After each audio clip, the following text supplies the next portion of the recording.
Welcome, everyone, to another edition of Stepping Up to the Plate. I'm your host, Michael Vega. So glad you could join me here on the dais. Appreciate you allowing me to guide you on this solo flight to some scintillating sports times here in Milton and across the country, where we have just wrapped up one of the more exciting Super Bowls in recent memory.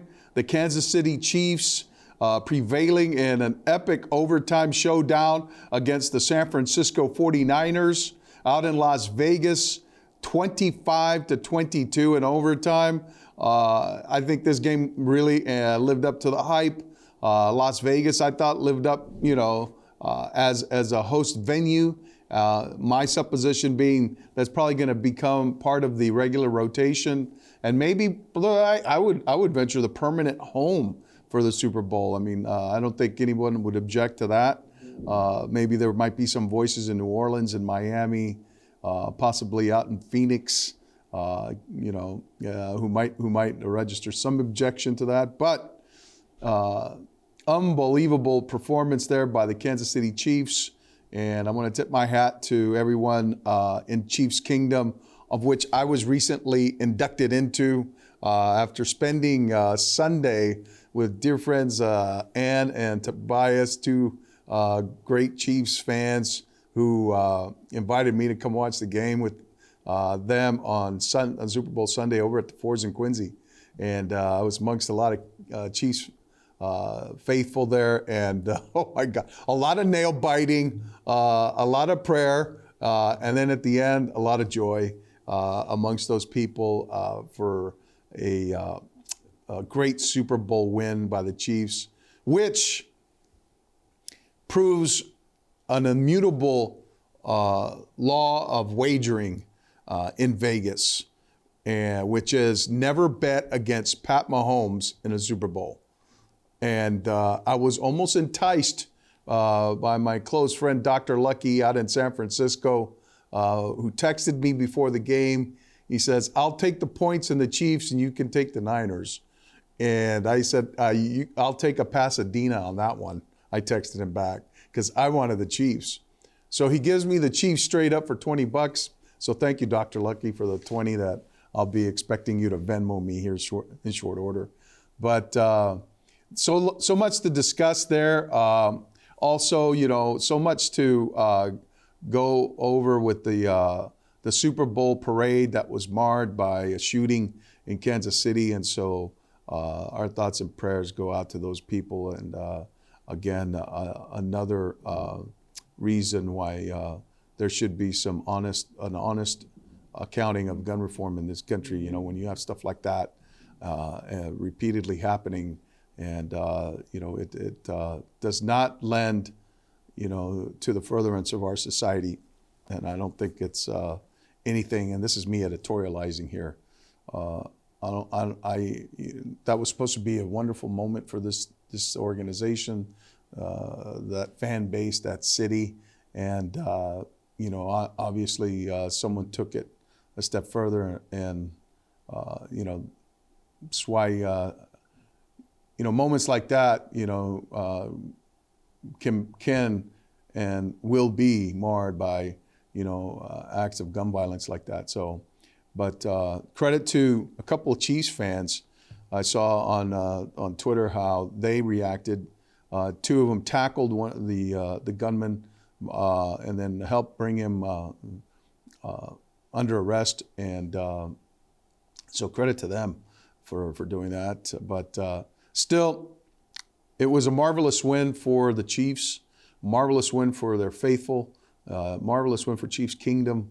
And, it was a win-win, I thought, in every respect. I mean, 123 million people tuned in, with maybe a million or two tuning in to watch the game and the rest tuning in to watch Taylor Swift. But you cannot discount how she moved the needle. And what a year it's been for this young woman. Who went on a record-setting world tour and just sold out stadiums all across this country, including Gillette for 3 consecutive nights. And I know this because my kids and my wife went to the concert. I have yet to go, and probably one of my life's regrets, but talented musician, a showman, and puts on a great show, and extraordinary. She's extraordinarily fit, by the way. Come to find out that she prepares for these concerts, right? By running nonstop for an hour while singing her songs on a treadmill. That's almost unbelievable. But she is obviously in love with Travis Kelce, tight end of the Kansas City Chiefs, and before our eyes we've seen like this royal coupling. It seems like they're the new royal couple in the U.S. And let me tell you something. I don't know if you've ever happened upon it, but highest recommendation. The New Heights podcast that Jason Kelce and Travis Kelce have is just a hoot, and it's hilarious. I love it. I've come to love those guys. I'm unabashed bromance there. Jason Kelce, I would have loved to have played with that guy, football, because he would have been a consummate teammate, and great family man, and he's a beautiful family, and he's just a regular guy. And what does it say about this guy, Jason Kelce? Think about this. Beloved in Philadelphia, right? He'll never pay for a drink ever in his life in Philadelphia. All right. He goes to Kansas City Chiefs games in support of his brother. And Chiefs Kingdom, and I experienced this personally, they welcome you in, right? If you're with them, you're with them. And he's tailgating amongst those people, and they love him, right? Then he goes with his brother to Buffalo during the playoffs, where Bill's Mafia is laying in wait, okay? And they're very welcoming too of him. And they love him. And he parties with them, okay? And then in that signature moment when his brother scores, he jumps out, the building rips off his shirt, and he just like lets out a huge bear growl, and the Bills Mafia was smitten. They love him. They love the guy. Wherever he goes, he's beloved. Everybody wants to sidle up next to the guy, throw an arm around him. Hey, give him a bro hug. I suspect that would be my reaction if I were ever see him in public or something. I would go up, introduce myself and whatnot. But at any rate, what a great guy. What a great guy. And there's some rumor that he may come back. I don't know that he will, but there was a great documentary that was done on him that kind of broadened to include his family and his brother that was done last season. And that was at a time when they were thinking that it might be his last year in the NFL. As it turns out, that was the year where both they start the podcast, the brothers, and all of a sudden they are documenting their own journeys to the Super Bowl, where they meet up in a rarefied pairing of brother versus brother, and putting their mother, Mama Kelce, Donna Kelce, at center stage, and she handled it beautifully, and she's become a celebrity of sorts herself. But what a wonderful woman. She comes on the podcast, a hoot, and these guys are it makes them all the more likable and authentic. And I can see why maybe Taylor Swift, fell in love with the guy, because he's authentic as the day is long. He's unlike any other phonies she may have dated, in her previous life. But it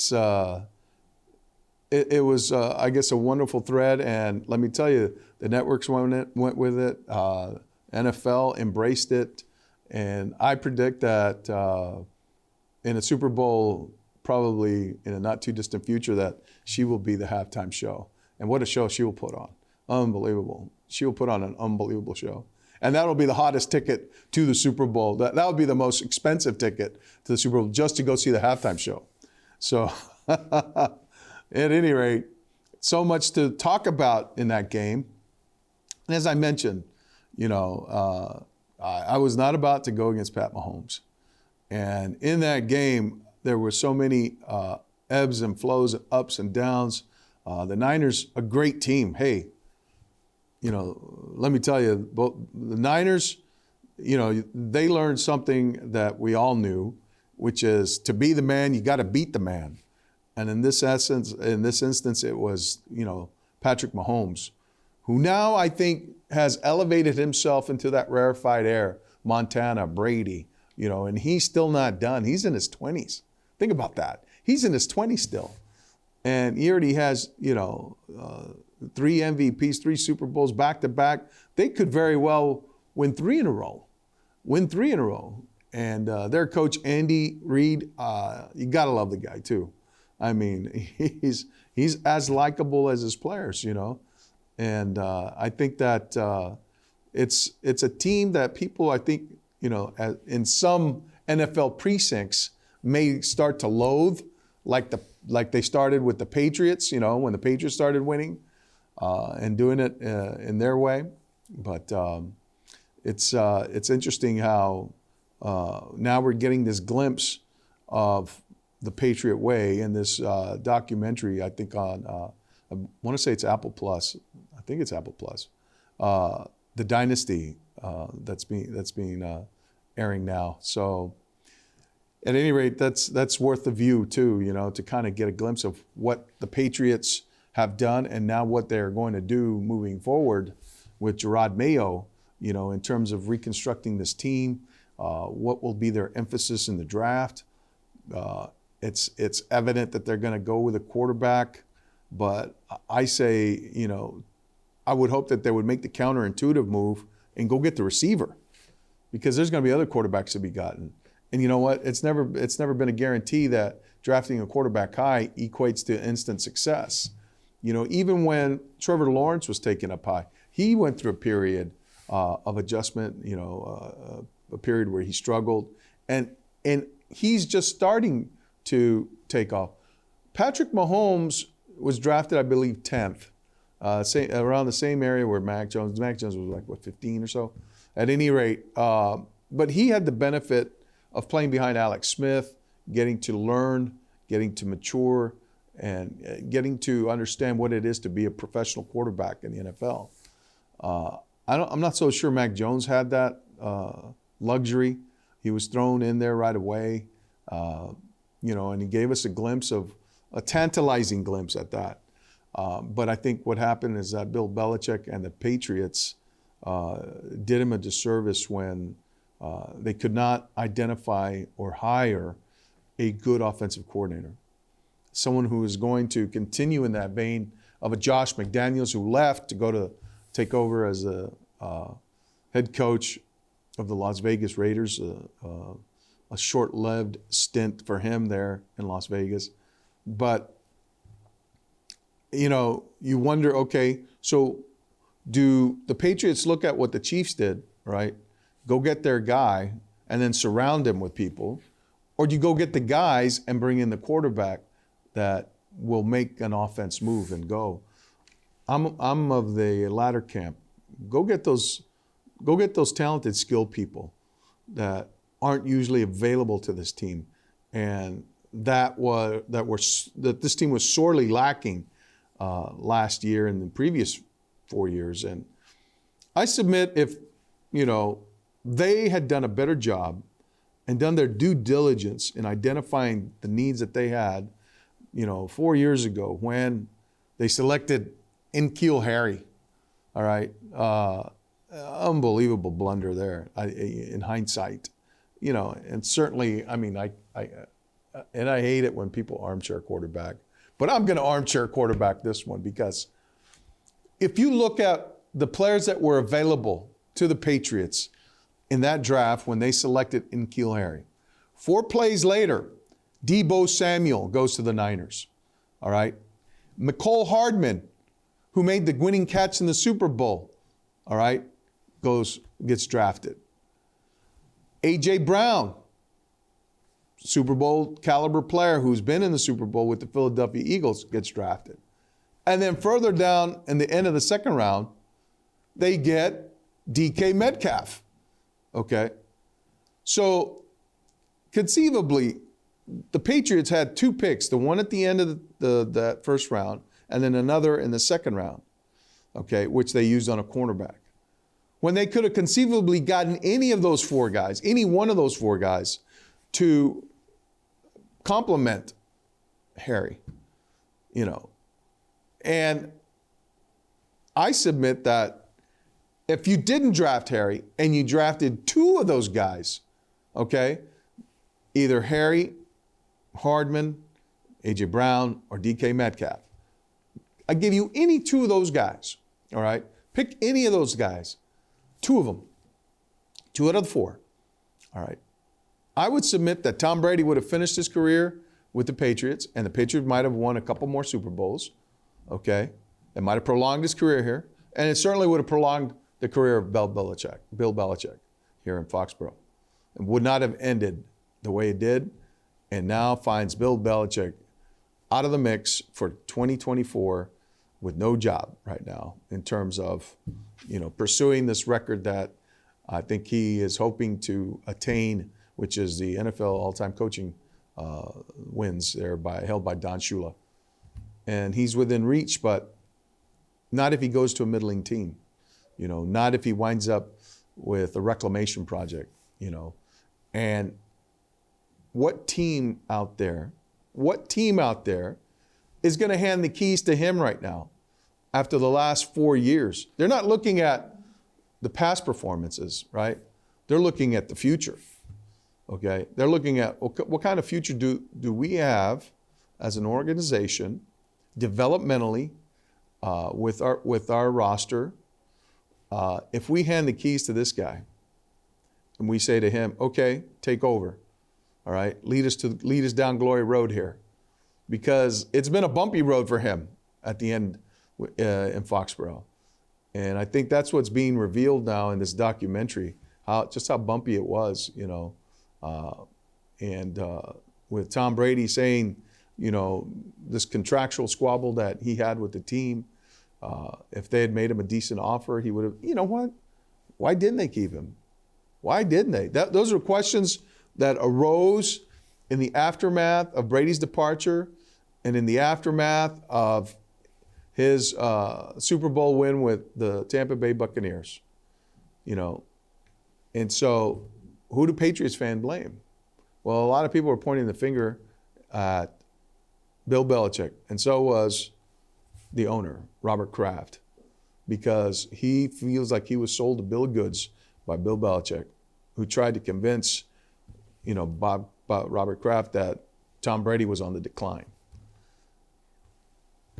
You know, some people, you know, don't understand what a competitor Tom Brady is, you know, and how much he still had left in his tank and what he could have done. So again, I revert back to the question of selecting the groceries, which is what led to the departure of Bill Parcells. Okay. And by all accounts, Bill Belichick had free reign to select the players that were on his roster. And if he could have gotten Deebo Samuel and DK Metcalf, who would have been my choices, oh my God, unbelievable. You have DK Metcalf, you have Gronk, you have, you know, Amendola, you have Edelman and Deebo Samuel in that receiving room. Oh, Brady would have been in his glory. He would have been in his glory. And you know what? Maybe Belichick has that record already. And now he's retired in 2024 instead of out of a job. So at any rate, those are questions that were posed and raised here in the aftermath.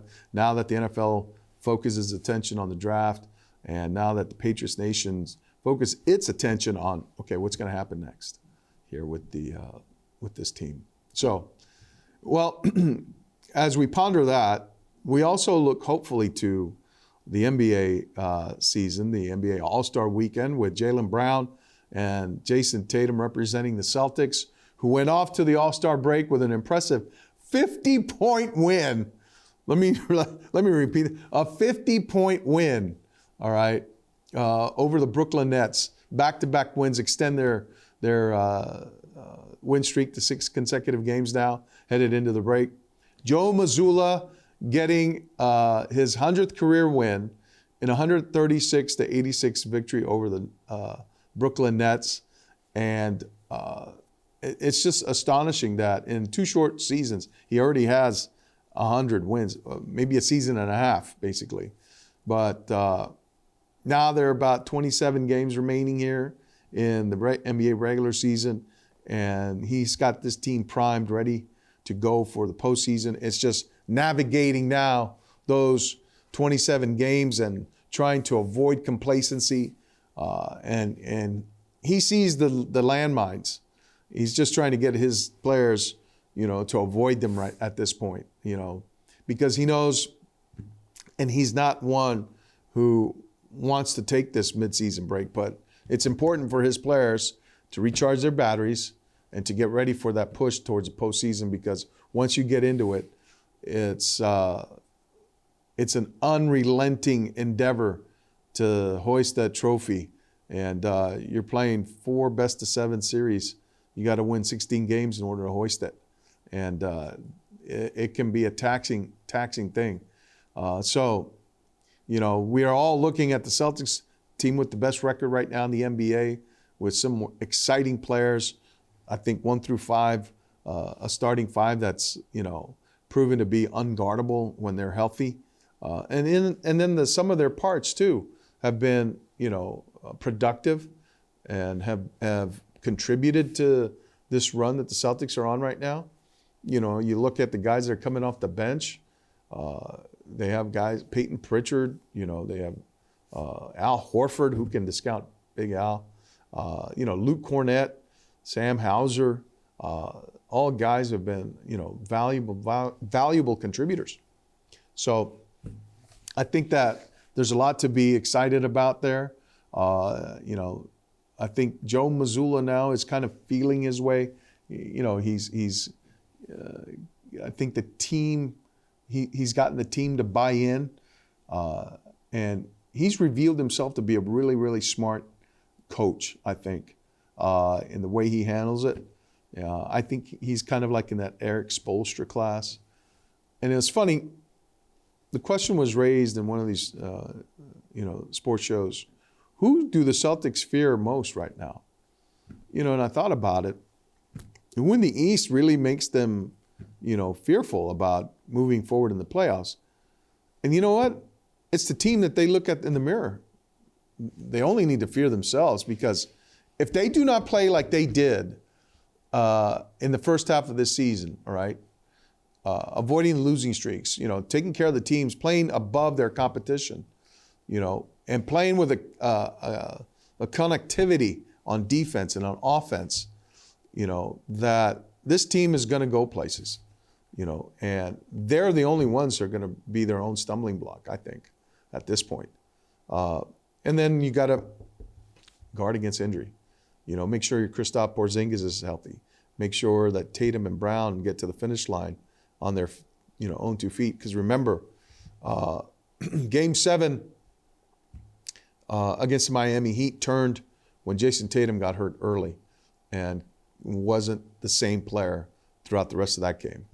And that really, was a debilitating blow to the Celtics in that NBA playoff game last year. So a lot to be excited about there. And pivoting here to the Bruins, a lot to be excited about there too. But, Brad Marchand, congratulations to him having played his 1,000th career NHL game here with the Bruins. A tough loss they took against Tampa Bay. So it was, a tough one for them in a shootout. And so the Bruins, though, I think there's a lot there to be hopeful about, a lot to be concerned about too. And it's level of physicality that they have to bring, their puck movement, getting it out of the zone, pressing the issue, and taking the game to the opposition and not, playing so much on their heels. I think they're large. I think the Lightning spent an inordinate amount of time in the Bruins offensive zone, in the offensive zone. So, You know, they cannot allow teams to maul them in that way. So it'll be interesting to see how they move forward. I don't think that I don't know if there's any moves to be made here that will, you know, fortify this team. They've got people who are out, like Manny Patra's now out for the season. You know, he's subjected to the rigors of an NHL season early on, as was Connor Bedard with the Blackhawks, and he suffered a season-ending injury himself. So, you know, it's tough to throw these guys into the mix like that right away and expect that they're going to be standing at the end of the season. It's a physical man's game in the NHL. So, and they're understanding that now. So it'll be interesting to see how they make out. And now Red Sox and pitchers have reported to spring training. And the question I pose to you is, do you even care at this point? Because it seems like the Red Sox do not. You know, they just keep adding middling talent just to backfill a starting rotation that is lack of any kind of exciting arms.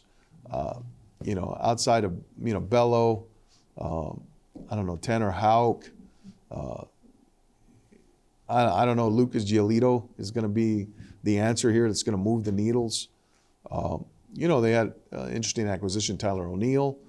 But it seems like, you know, they're going to be reliant upon a lot of this young talent to kind of carry this team, beginning with Rafael Devers, you know, Jaron Duran, Tristan Casas, you know, Bobby Dahlbeck even. Trevor Story is a guy that's going to have to be the guy that kind of brings this team together, puts his arm around him and leads, you know, because they were sorely lacking that a year ago. And right now, you have a manager who's playing under the sword of Damocles, being that it's his last year of his contract. He's in a contract year.